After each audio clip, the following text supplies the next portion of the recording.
আমাদের তেলের দাম শেষমেশ বৃদ্ধি হইল মাননীয় স্পিকার, কিন্তু তার আগে আমরা দেখলাম কয়েক কিলোমিটার জুড়ে লম্বা লাইন। আমরা দেখলাম মাঝরাত পর্যন্ত ড্রাইভাররা দাঁড়িয়ে আছে, তারা তেল পাচ্ছে না, কিন্তু সরকারের সেই ব্যাপারে কোনো হেলদোল নাই।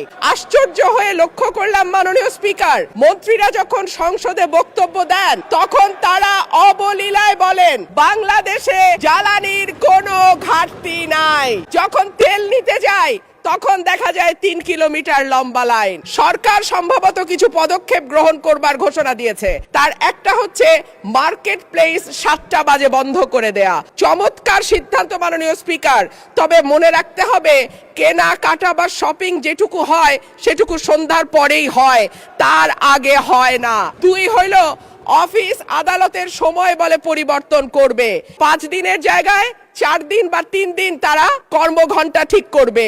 কিন্তু প্রশ্নটা হচ্ছে যদি জ্বালানির কোনো সংকটই না থাকে তাহলে এত লম্বা লাইনই বা কেন, দামি বা বাড়াইতে হয় কেন, অফিস কর্মসূচি সময় পরিবর্তন করতে হয় কেন?